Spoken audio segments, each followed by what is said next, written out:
You're now live, Chair. Thank you, Mike. Welcome, everybody, to this Cabinet meeting for Bath and North East Somerset Council. I'm Councillor Kevin Guy, leader of Bath and North East Somerset Council. I'll just get a brief statement to read at the beginning of the meeting. Due to the rise of COVID numbers and for a desire to retain a level of social distancing at council meetings, we are holding this informal virtual Cabinet meeting to enable the Cabinet, councillors and members of the public to take part. This virtual meeting will be conducted in the normal manner, but as any decisions made will not be legally enforceable, there will be a formal decision-making physical meeting tomorrow that is quorate. We will review the approach to all future Cabinet meetings in line with government health and safety guidance at the time. Thank you very much. I'd just like to go around and introduce the Cabinet members that are here today. I'll start with Councillor Richard Samuel, please. Good evening, everyone. I'm Councillor Richard Samuel, Councillor for Walcott, and I'm Deputy Leader and Cabinet Member for Economic Development and Resources. Thank you, Richard. Councillor Sarah Warren, please. Hello, Councillor for Bath Avon North Ward, Deputy Leader and Cabinet Member for Climate Emergency and Sustainable Transport. Thank you, Sarah. Councillor Romero, please.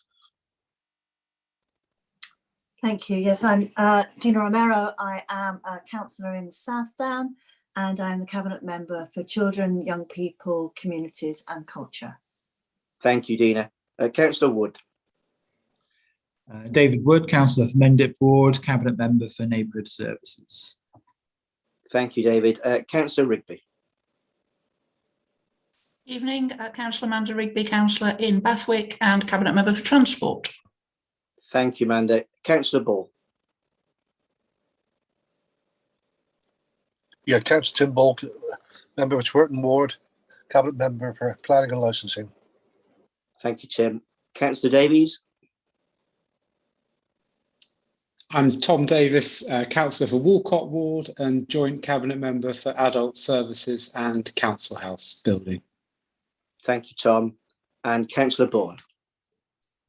Hi, I'm Alison Bourne. I'm the Ward Councillor for Widcombe and Lincoln Ward, and I'm Joint Cabinet Member with Tom for Council House Building and Adult Social Care. Thank you very much, Alison. Before we move on, I'd just like to thank Democratic Services Officer Jack Lapkovic for his work for the council. He's been an amazing officer and we wish him all the best for the future from all of us on the Cabinet and everybody on the council. Thank you very much, Jack, for all your effort and time. Thank you very much. All right, items number 2. Michaela, apologies for absence. None, Chair. Thank you very much. Item 3, declarations of interest made, Michaela. None, Chair. Brilliant, thank you very much. Urgent business agreed by the chair. There is none. Okay, we will move straight on to statements and petitions from the public and councillors. Could I invite Graham Presto, please, to make his statement? Are you there, Graham? I am. Good evening. Are you picking me up now? Yes, I am. Thank you much, Graham. You've got 3 minutes, and we'll start whenever you're ready. Just bear with me. Okay.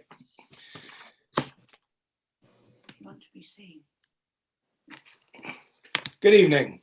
It makes sense that tonight's meeting is on Zoom. Bath is currently not a place to get around very easily. Bath's estate earnings in the previous years earned the city in the region of £18 million. Would you please inform us what the expected annual earnings from the Jewel in the Crown estate is at the moment? I acknowledge that Bath has had traffic issues for over 40 years, and there is no easy answer. And I am probably one of the residents you refer to who may be able to leave their car at home and use alternative transport. In fact, I recently purchased a bike. However, not everyone is able to do this, and consequently, a car or public transport is imperative. Blue badge holders feel like they are still in lockdown and excluded. Many other residents are in a similar situation and feel they are pariahs in the city we all share. Bath is very inhospitable to vehicles, exactly what your previous Cabinet Transport member wanted. Moving on to the Cleveland Bridge. I accept and appreciate that Cleveland Bridge was an inherited problem. Traffic congestion from this was always going to be a major problem. It is only in the last couple of months that traffic has returned to anything like normal, and our city's traffic issues are exasperating. What I would like to know is why the repairs were not carried out earlier in the lockdown. Darren Butler's website clearly states that the repairs were timed to start at the same time as the Clean Air Zone in May 2021. Did the council miss a trick not starting much earlier? Lockdown began on the 16th of March 2020, some 15 months earlier. Public transport. All of these services are under severe pressure. 1 minute. To the extent there are certain areas within our city that are no longer being able to be serviced. It's not good, and one we certainly do not need to make worse by introducing further traffic restriction measures. Your flagship LTNs and road changes are about to enter the next phase. It's the wrong time. In my opinion, Bath needs to be allowed the chance to recover. 2022 and 23 are liable to be very difficult years. Traffic experiments need to be done from a position of strength, not when the city is in its best recovery mode.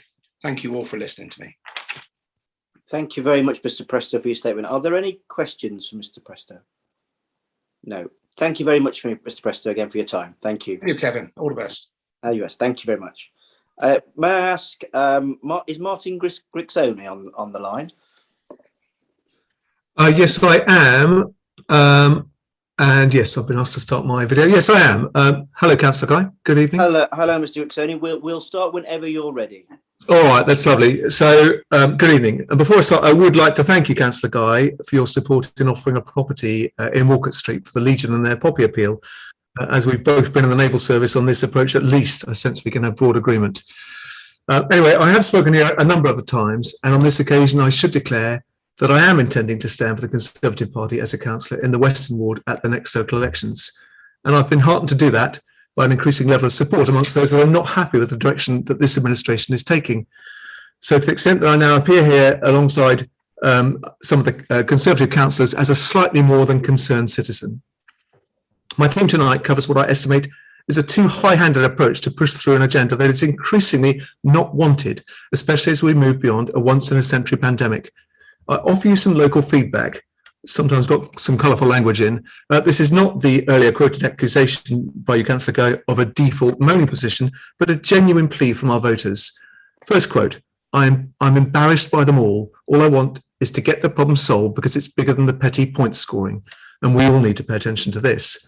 As far as Weston's concerned, sort the buses to align with RU8 shifts, use our library, as said by Councillor Karen Warrington, I note, and our wonderful local shops, or we'll lose them.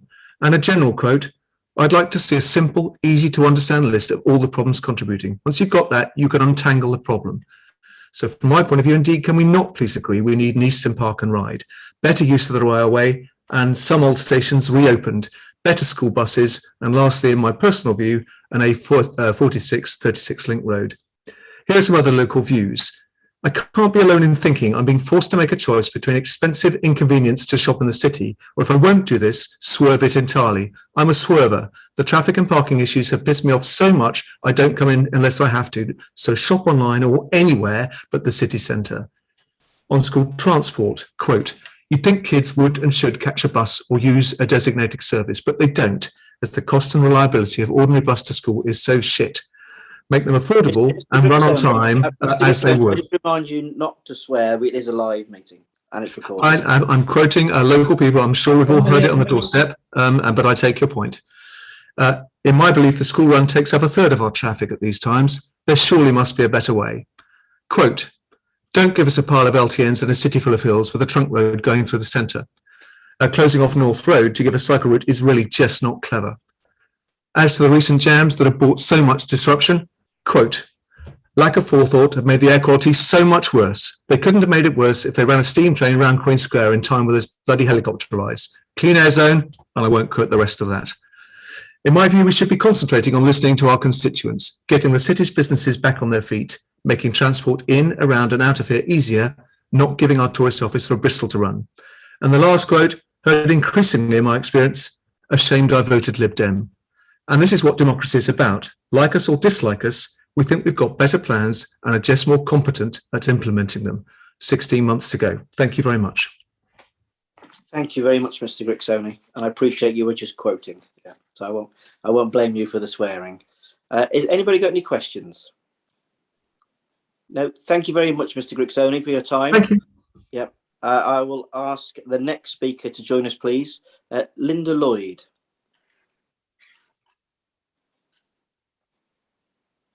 Linda, are you there? Right, can you hear me now? I can, thank you very much, Linda. It Yes. says I can't start because the host has stopped it, but you got me now. Good. We've got you, though. It's all yours. You can start when you're ready. Thank you, Linda. Thank you, Chair. Right. Good evening, Cabinet. Still no access to Bath City Centre for blue badge holders. The dictionary definition of equality is the state of being equal, especially in status, rights or opportunities. Please can the Council explain to me and other blue badge holders how this applies to the continued exclusion of the city centre to blue badge holders, a situation not scheduled to change until January next year. It needs to be recognised that the current restrictions in the city centre, namely no access to vehicles between 10 AM and 6 PM, except for convoluted prior arrangements, are not because of security issues, but were brought in for social distancing during the pandemic. The security arrangements, which have been consulted on, are not yet in place as the traffic regulation order consultation process is still ongoing. Why then are the barriers still there? It's because this council decided to use discretionary powers to extend the regulation on social distancing for a further 6 months. This is laughable, given that all restrictions on mask wearing, social distancing were legally abandoned months ago. It's laughable when I can attend a theatre where people are sitting 4 heads to a square metre. I don't need a COVID pass either. People are requested to wear masks in the theatre and some shops and hospitality venues, but they don't. Mask wearing has all but been abandoned by most people. Who therefore are the council seeking to protect by the extension of social distancing regulations? The answer, of course, is no one.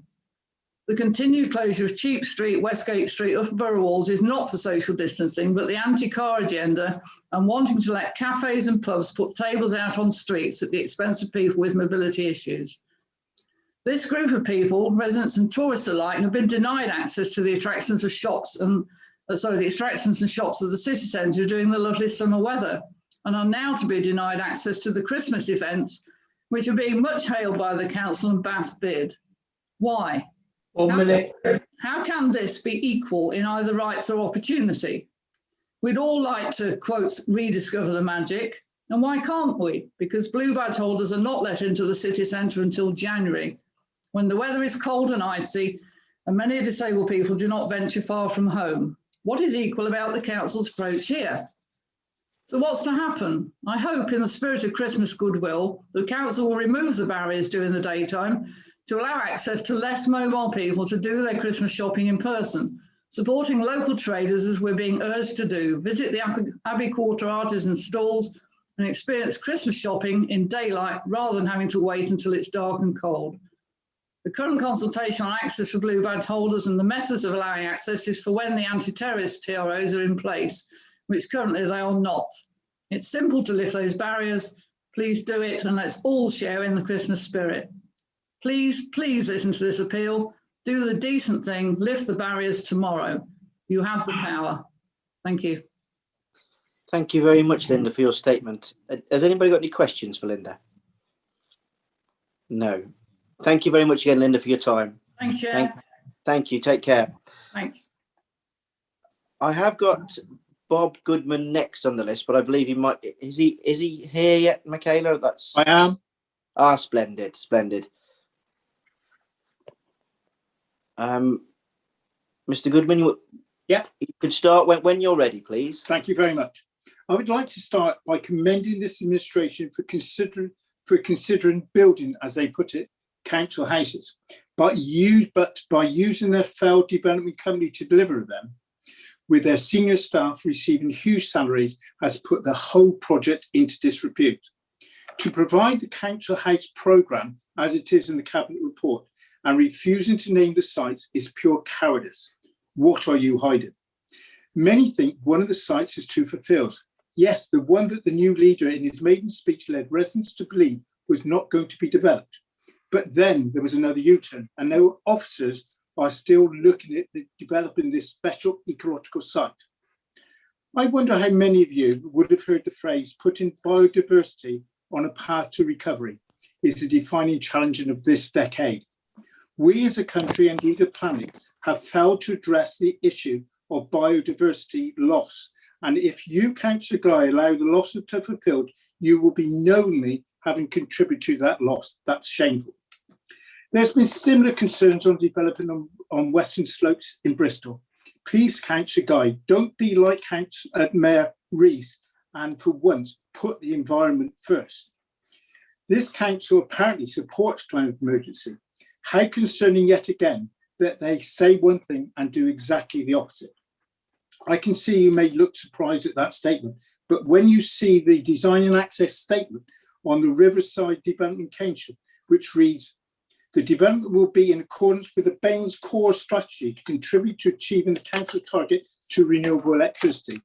This was to be achieved by providing a substantial amount of PVs on the roof of the development. It is no surprise this has not been provided.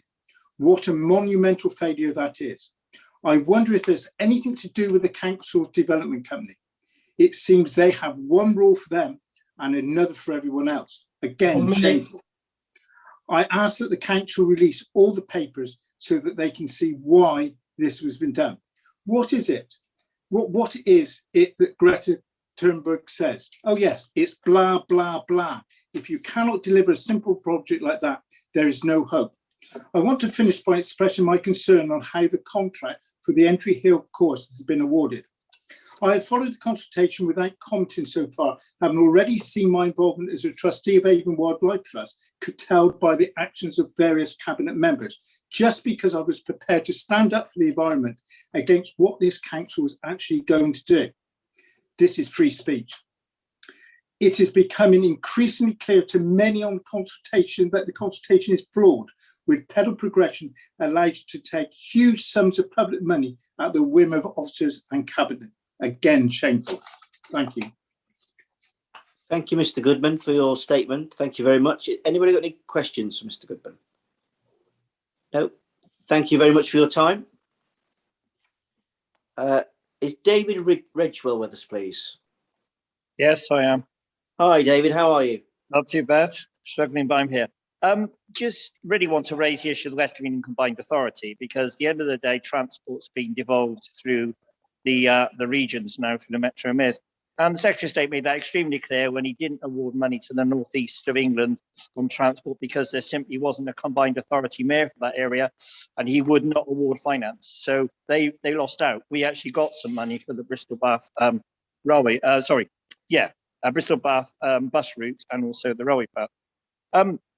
But I'm concerned we've had no meetings yet of the West Riding Combined Authority, and this needs to actually progress quickly, because we cannot spend public money at transport level, at regional level, without actually having a full joint committee meeting.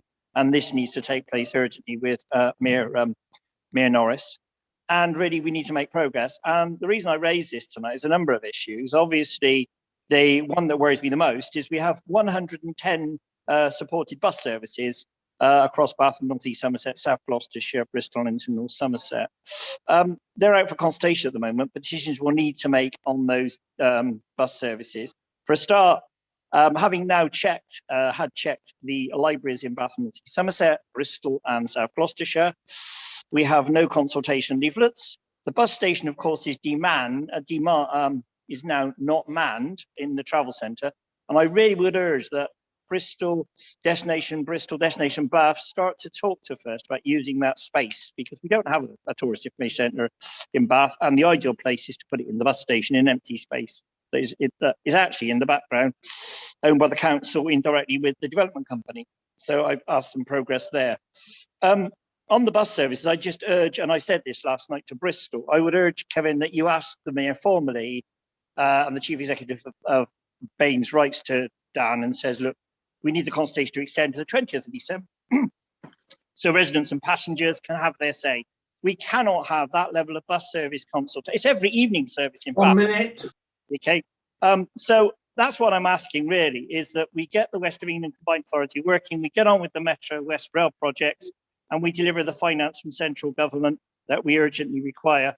And really, just on the city centre, as a wheelchair user, I would be grateful if we can look again with Dina about bringing taxis, wheelchair taxis, to get into Westgate Street. It's making my life a misery trying to get around that city centre without access.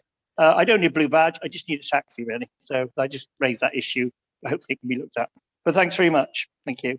Thank you, David. Very, very good point at the end there. I'm sure Councillor O'Meara will take that away. And I agree with everything you said about WECA as well. Thank you very much.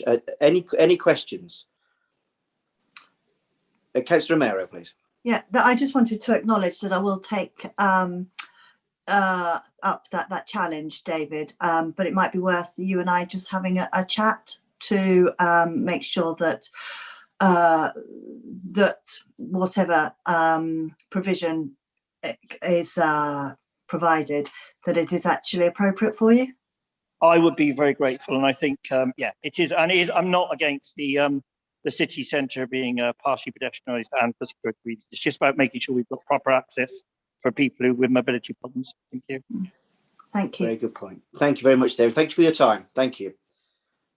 Can I ask, is Councillor Eleanor Jackson with us, please? Yes, I am. Thank you, Councillor Guy. Thank you, Councillor Jackson. The floor's all yours when you're ready. I was going to say, do you really need to see my smiling face? I have connectivity problems, but never mind. It is always a pleasure, Councillor Jackson. Thank you.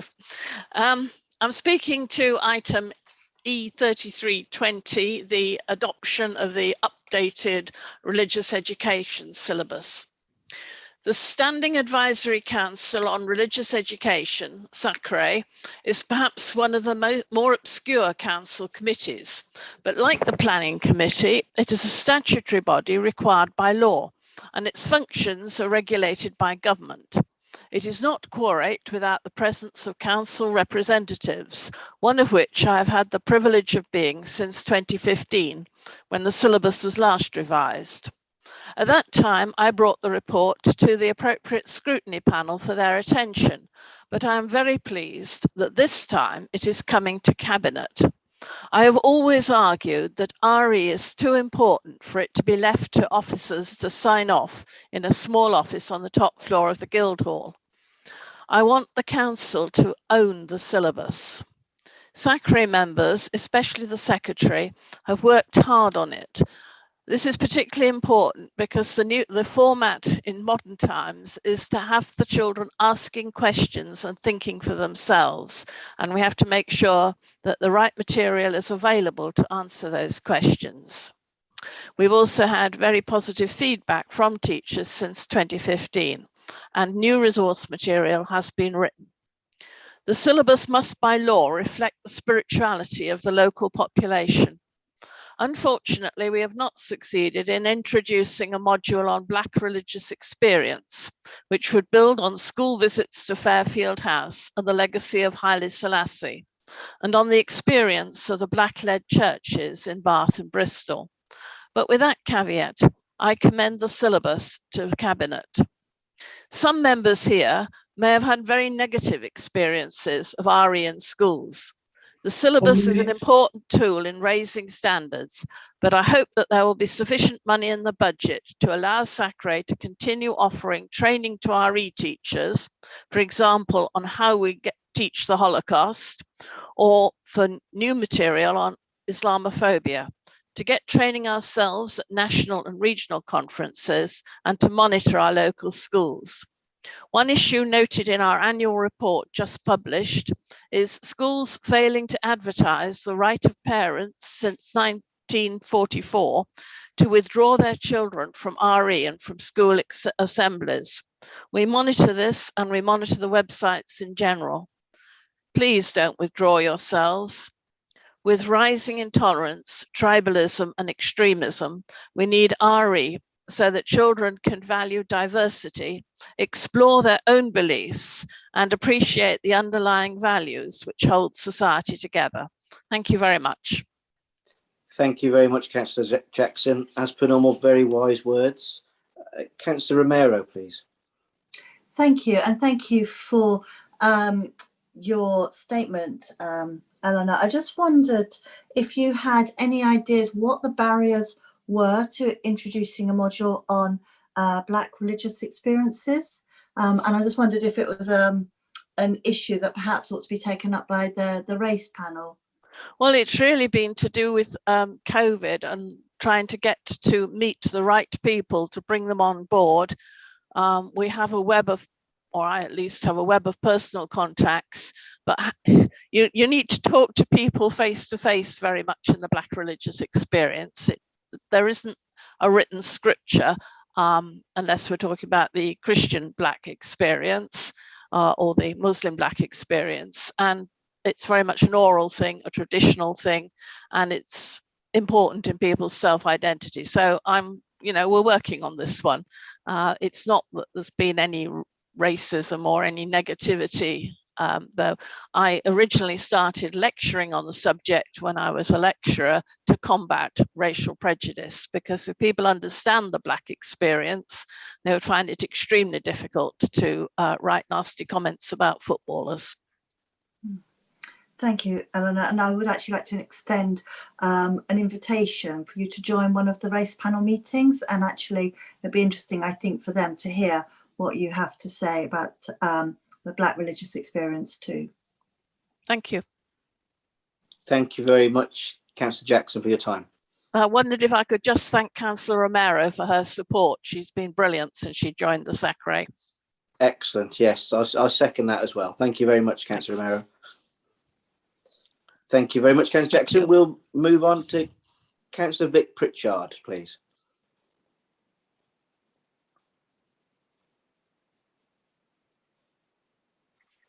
Councillor Pritchard, are you there? Are you there? Right, yes, we can hear you now, Councillor Pritchard. Right, thank you. finally. Thank you. The floor's all yours when you're ready. Right, you are. So I have 3 items for your attention. So first off, the Ring of Steel, and I'd like to draw the Council's Cabinet's attention to this letter dated February 2020 from the Chief Constable of Avon and Somerset Police to Councillor Romero, the then leader of the council. It regards the now infamous Ring of Steel. In this letter, the Chief Constable recommends that any restriction be, and I quote, of a contingency nature to enable an officer of Avon and Somerset Constabulary to direct and to that restrictions should be commenced, suspended or revived, end of quote. The Chief Constable goes on to say that the police would make this determination to the extent that they consider necessary. The Chief Constable says, and I quote, if an emergency resulted in the use of traffic order, it would be authorised by an officer of at least the rank of inspector. And for pre-planned events, it would be the superintendent of operations, end quote. This administration have insisted time and time again that they were implementing the Ring of Steel on the direct advice of the police. This letter provides this, proves this is not the case. What the police had in mind were barriers which could be activated if the police felt them to be necessary. That is not permanent and not controlled by the council. The police have not asked for permanent restrictions, but merely for an option if they, the police, feel it necessary. Could the administration please explain why they have twisted this advice beyond all recognition and in doing so have chosen to deceive the electorate? 1 minute. And 2, Tufferfield. Could the leader of the council tonight renew the guarantee he gave back in May this year to ensure that Tufferfield, the land off of English Combe Lane, continues to be protected from development? And finally, the 3rd item, fly tipping prosecutions. Back in June, Councillor Wood said that after the setback caused by COVID, officers were to start starts taking forward prosecutions for people caught fly tipping. Could the Cabinet member please confirm how many successful prosecutions we've had for fly tipping since June? Thank you. Thank you, Councillor Pritchard, for that. Does anybody have any questions for Councillor Pritchard?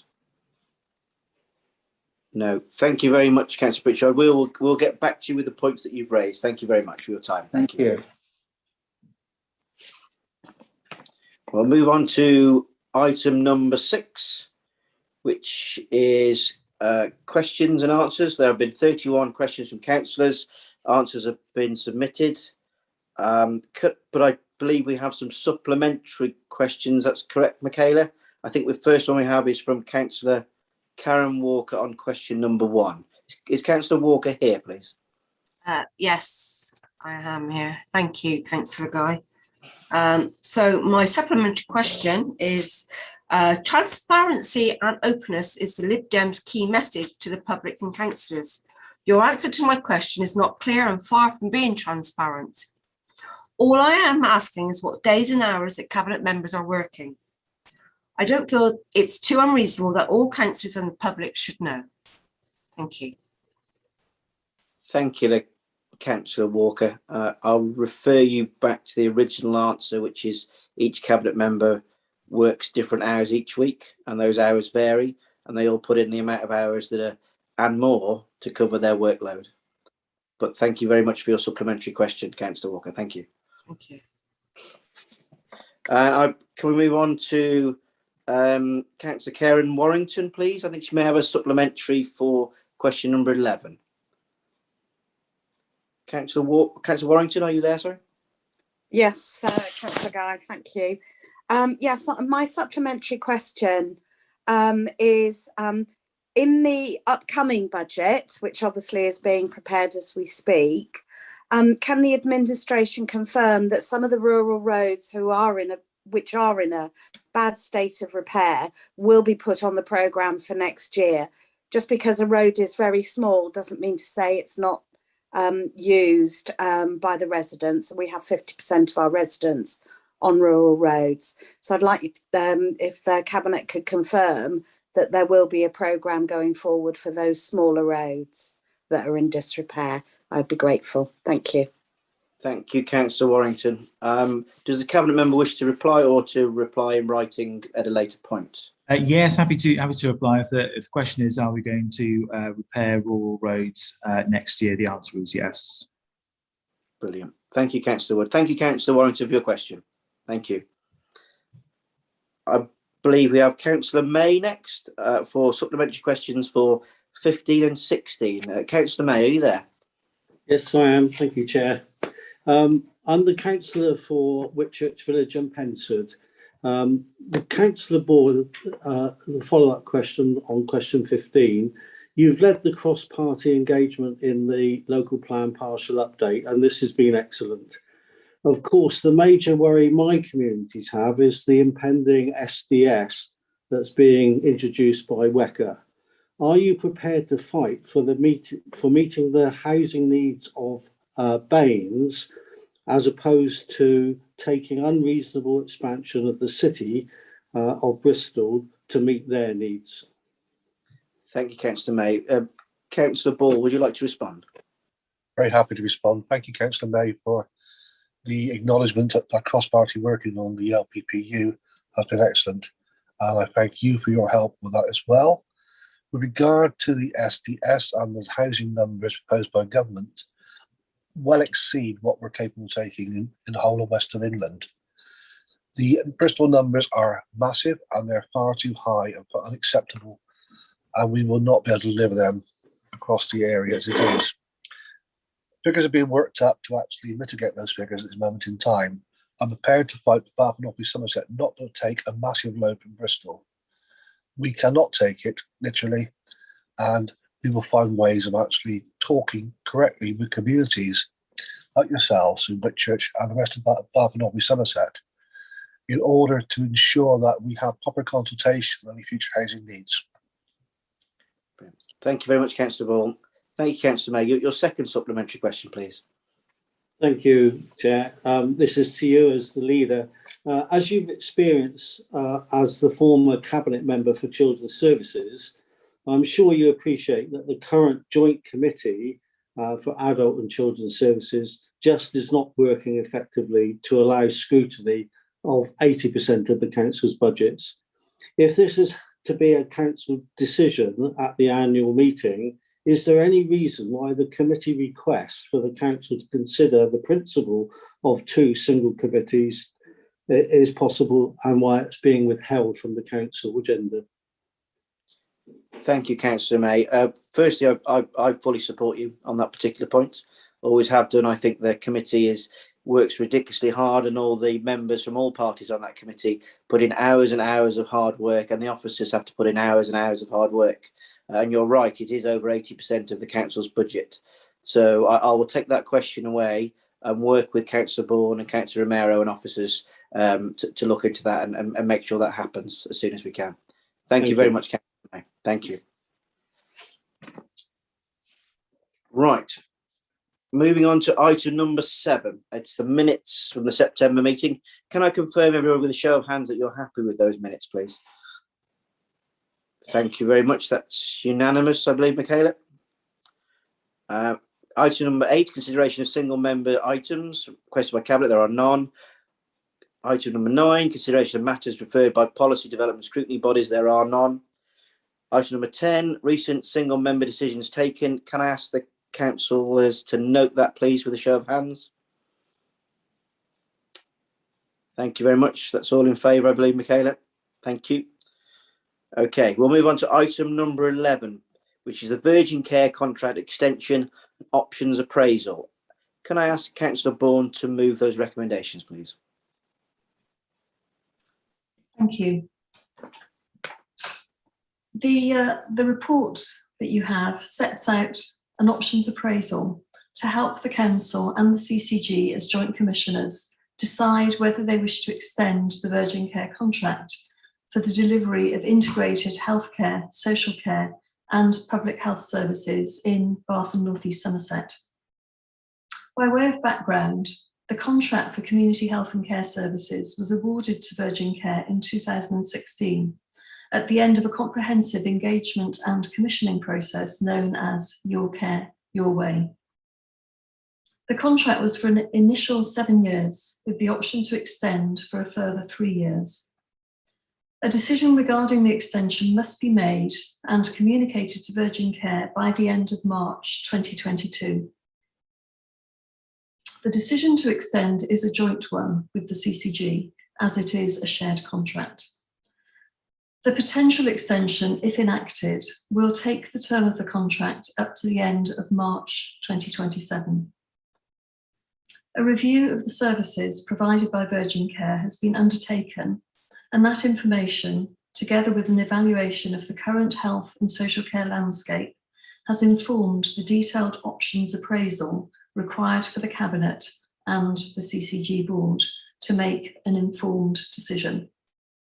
The CCG is also meeting this week to consider the options paper.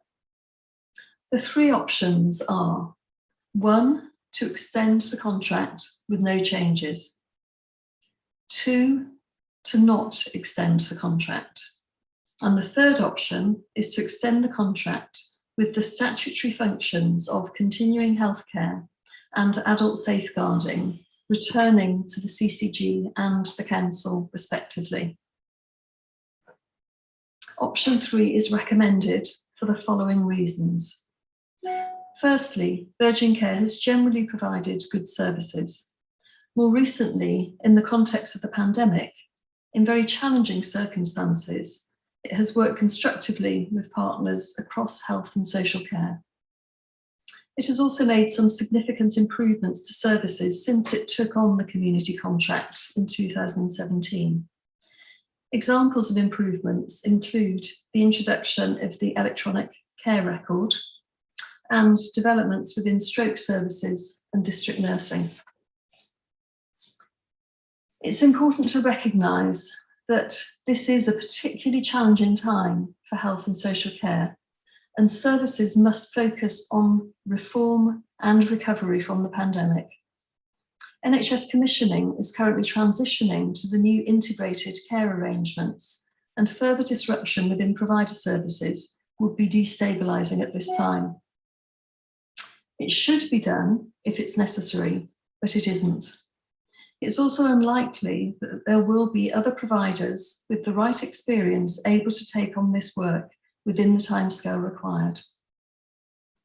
We must keep the needs of service users foremost in our minds, and it makes most sense at this time to opt for stability and continuity by extending the contract for a further 3 years, with the withdrawal of the statutory services and with the requirement that Virgin Care makes improvements in some areas, such as waiting times, length of stay, and in the provision of the reablement service. The contract extension allows time for a very thorough process to determine the services that will be commissioned in 2027, and that work will begin once this decision is made. The 3 options have been considered and discussed by the Children and Adults Health and Wellbeing Scrutiny Panel, where option 3 received unanimous cross-party support. I move that Cabinet also supports option 3. Thank you. Thank you very much, Councillor Vaughan. Can I ask Councillor Samuel to second that, please? Thank you, Chair. Well, as my colleague, Councillor Vaughan has said, the original contract was signed in 2017-18, and it allowed for a contract of 7 years plus 3, a 3-year extension. That extension was subject to satisfactory review on performance. That 7 years expires in 23-4, and the decision to extend or otherwise has to be made in sufficient time to allow for contract retendering were that to be the preferred option. Well, that point is now, as Virgin have under the contract to be given 24 months notice of that decision. Now, my understanding is that performance has been satisfactory, and in advancing the recommendation, I think I need to mention other factors that I think are relevant for the Council, although they're not strictly part of the decision. Now, it will have escaped no one's notice that the Council's revenue budget is under considerable pressure due to COVID, and that there is a considerable cost to a retendering exercise of a service of this scale. It's also the case that major national changes in the arrangements for adult social care are in the pipeline. Now, in these circumstances, it is my clear view that a retender exercise would place additional demands on already stretched officer capacity, and that given the acceptable performance on this contract, it is more prudent to extend it than to embark on a costly tender process. So I therefore second these recommendations as set out in paragraphs 2.1 to 2.3. Thank you. Thank you very much, Councillor Samuel. I'll open for debate. Councillor Romero, you have your hand up? Thank you, Chair. As we've heard, Virgin Care has been responsible since 2017 for a wide range of services, specifically supporting people in the community, including children with learning disabilities or with life-limiting conditions. Alongside this, they have a community public health function, including helping people to stop smoking and supporting parents to give their best start in life to their children. Virgin Care also runs the school immunisation programme. This is commissioned by NHS England, and they are playing a key role in helping reduce the numbers of COVID cases across our area by offering vaccinations to 12 to 15-year-olds, both at school and at community clinics. You might have an ideological aversion to a private business being part of health and care provision, but locally, I would like to stress how Virgin Care have really stepped up to the plate during the pandemic and have been critical in developing and operating our community wellbeing hub, along with the council and partners, including 3SG. In my view, now is not the time to make any extreme changes merely on a point of principle. Now is the moment to focus on supporting our communities and those who work in those communities to deliver the best at this very challenging time for our residents. I am happy to support the motion to extend the contract. Thank you very much, Councillor Romero. Do I have anybody else who wishes to take part in the debate? I can't see any hands, so it's been proposed and seconded. I will move to the vote. All in favour? That's unanimous, I believe, Michaela. Yep, splendid. Excellent. Thank you very much. We'll move on. Excellent work, Councillor Bourne, and excellent work to your team as well. Really appreciate that. That's a lot of hard work and effort gone into that, so congratulations. Well done. Item number 12, please. Council House Building Programme. Can I ask Councillor Davies, please, to move the motion? Yeah, thank you. Colleagues, in 2019, we all made a commitment to the residents of Bath and North East Somerset, a commitment that we as a Lib Dem administration would build the first general needs council houses in our area for a generation. Tonight, we as a Cabinet are here to deliver on this commitment as we approve the first phase of this new council house building programme. And I'm delighted to be here moving this paper. And as we sit here tonight considering this item, never has the need for new council houses been so great. As an area with some of the least affordable housing in the country, thousands of our local residents are currently on our social housing waiting list, hundreds of them in the categories of highest need. As the paper in front of us shows, the council has and will continue to play a key role in enabling new social and affordable housing to be built and delivered in our area by developers, including our local housing association partners. With the council playing this enabling role, nearly 2,000 affordable homes have been delivered in our area over the last 10 years. Furthermore, under this administration, the council is already working to deliver a programme of around 50 units of accommodation, including supported housing and shared ownership housing. But the scale of the need means that it is vital that the council now plays a new role and takes on a new responsibility, a role in which it utilises some of its own assets and becomes responsible for directly delivering and owning new general needs council houses for social rent for our residents. This is what we are here tonight as a Cabinet to approve. And people listening tonight should be under no illusion as to the scale of this Lib Dem administration's ambition for the role the council can play in this area. Tonight, we consider the first 58 general needs homes across 8 sites. But over the coming months, we will be developing plans for the delivery of hundreds of additional council houses in our area over the coming years. Under the Liberal Democrats, this council will become a leading provider of social housing in our area, housing of which we are proud, housing of high quality and which, in its design, construction and ongoing maintenance, meets our obligations under the ecological and climate emergency declarations which we have made. And I'd also like to stress that whilst we have been advised due to aspects of commercial confidentiality that we have had to keep the specific details of the sites being considered out of the public papers for tonight's Cabinet, any councillor who wishes to see the list of proposed sites need only contact the head of housing and he will happily arrange to meet with them to share this information. Furthermore, I'd stress that any site development will of course be subject to the full planning application process and associated public engagement. Believe me, we are proud of our commitment to deliver council houses and have nothing at all to hide. Finally, I'd like to extend a particular thank you to the officers and my Cabinet colleagues who have worked tirelessly to bring us to this stage where we're about to approve this first phase of general needs council houses. To the officers specifically, I'd like to say thank you to Graham Sayborn, Nick Plumley, Simon Martin and Sophie Broadfield. And to my Cabinet colleagues, a particular thank you goes to Councillor Bull, who started this work, and to Councillor Samuel, who has supported me throughout the development of this programme and who is seconding this paper. And so on that note, I'd like to move this paper and call upon my colleagues to agree to the recommendations as we together deliver the first council houses in our area for a generation. Thank you very much, Councillor Davies. Can I ask Councillor Samuel to second that, please? Yes, you certainly can, Chair. And I would like to second this long-awaited report. And I want to make a few remarks in doing that. I think it's important to remember that it was the Conservative Party that broke the long-standing cross-party consensus on building council housing in the 1980s, when they introduced increasingly more punitive finance regimes that militated against councils holding their own stock and introduced the right to buy.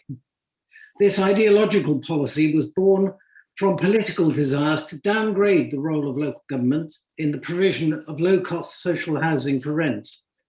This harsh financial regime led to well over 100 councils transferring their housing stock to housing associations where more benign financial arrangements applied.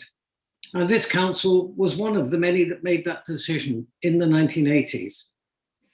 In the years that have followed, we have seen a steady but inexorable decline in the building of truly affordable homes by social landlords, as both Labour and Conservative governments progressively eroded the ability of councils to return to the building of new council housing. Even today, the financial arrangements make it very hard indeed to build new council housing. So it's against this background that this Liberal Democrat administration set out in 2019 to chart a different course and begin to build new council housing for the first time in a generation. This has been an exceptionally difficult path to navigate because hardly any stock transfer councils have done this. New ground has been broken here. In the past 2.5 years, delays due to COVID in the main and market turbulence caused by Brexit have seriously impacted on the work programme to bring this to us today. But today we are at a new dawn when this council starts to provide new homes directly itself for the most needy in society. It's hoped that other council groups will get behind this policy in the coming year as the stock grows. I will be making provision for this new programme in the 22-3 and 23-4 capital budgets to ensure that once again, this council becomes the proud provider of social homes for rent for local residents at rents they can afford and with the security that they deserve. Chair, I'm really proud to second this report, and I commend all of those who have worked with my colleague, Councillor Davis, to make it a reality.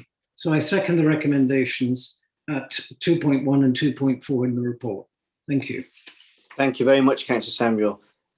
I'll open for debate. Councillor Ball. Yes, thank you, Leader. It's a real pleasure to see this coming forward today.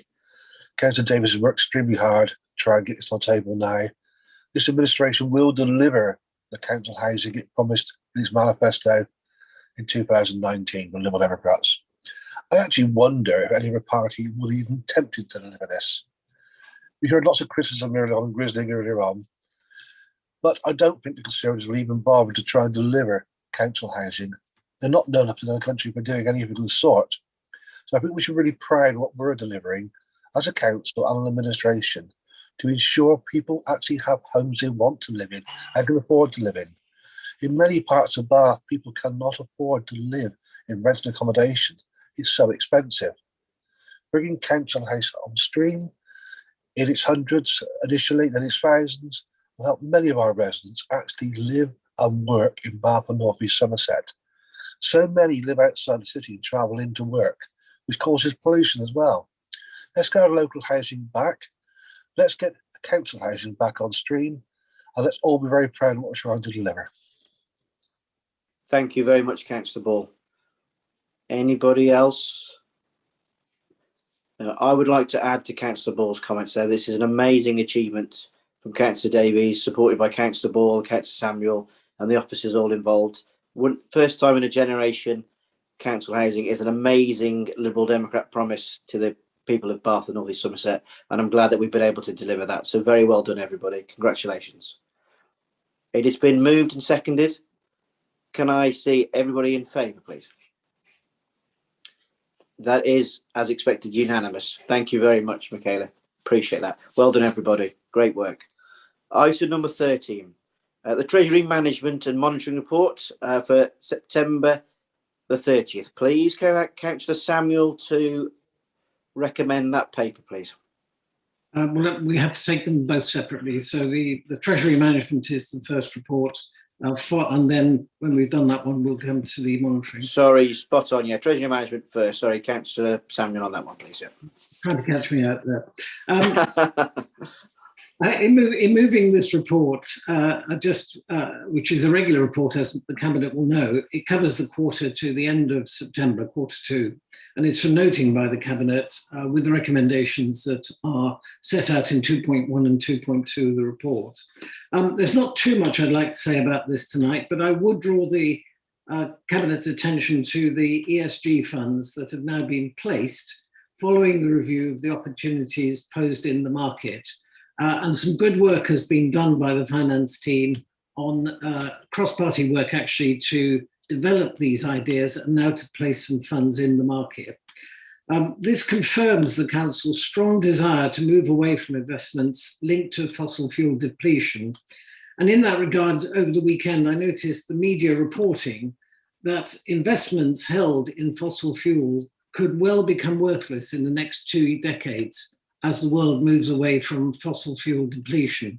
So it seems to me that beginning to think about a world where we don't deplete fossil fuel resources actually makes good financial sense as much as it's good for the environment. So I just want to make that point, Chair, but other than that, I have nothing further to add, and so I move the recommendations. Thank you. Thank you very much, Councillor Samuel. Can I ask Councillor Warren to second that, please?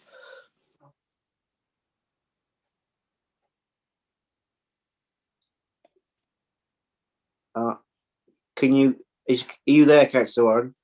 Hi, I'm having some trouble with bandwidth, so I've switched my camera off, but I'm here. I'd like to second the recommendations following a review of environmental, social and corporate governance funds that's taken place over the last year. I'm pleased to note that the decision has now been taken to invest £5 million of surplus Treasury assets into 2 of these, and that these accounts are now in the process of being set up. Work continues with the Council's financial advisors to actively explore and assess the potential for future investment opportunities in funds with a renewable energy and sustainability focus. And I'm therefore delighted to second it. Thank you, Councillor Warren. I'll move to the debate.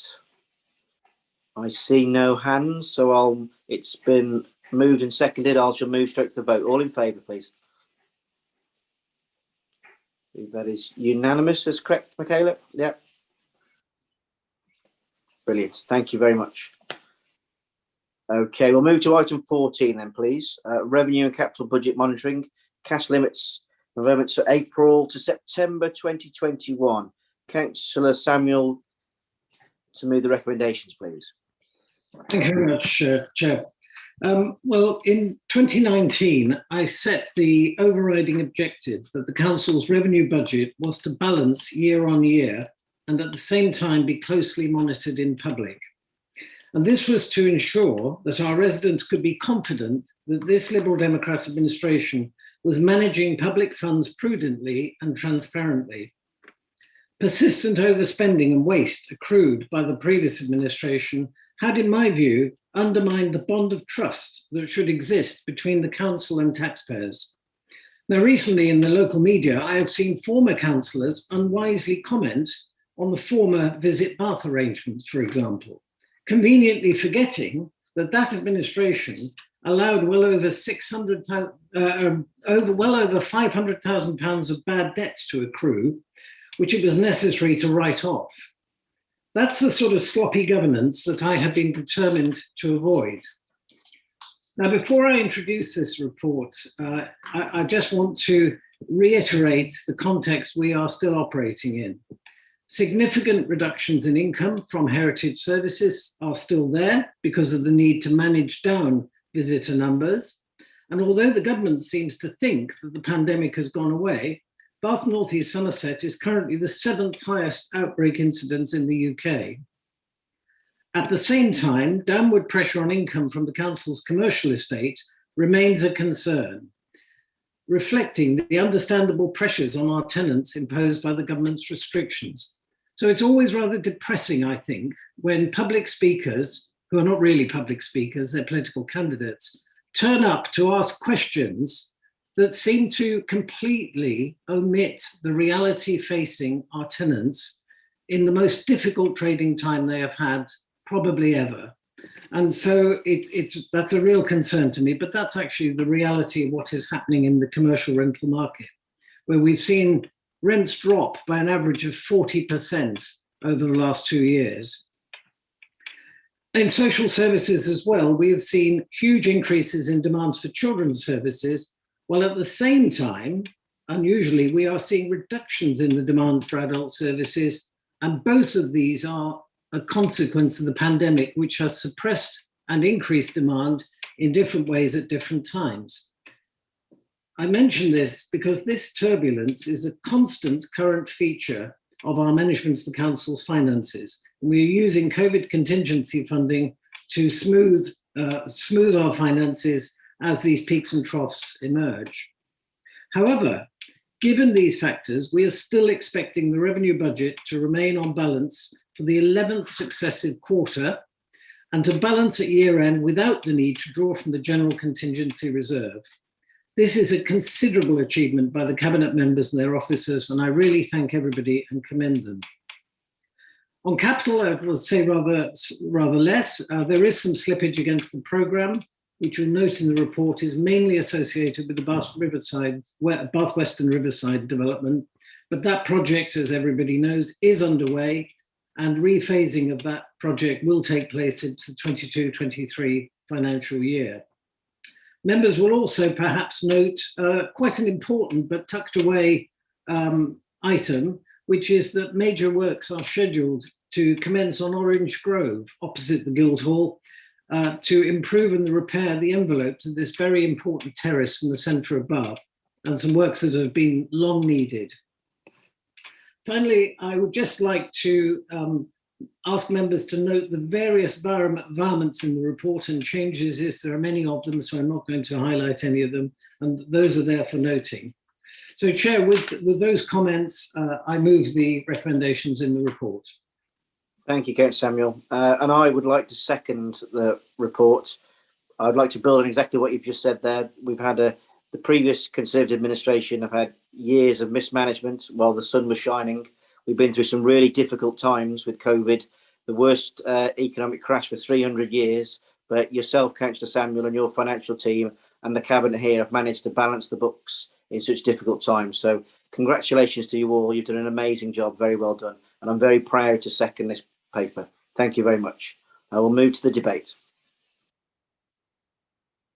There seems to be no hands. I will move to the vote. It's been recommended and seconded. All in favour?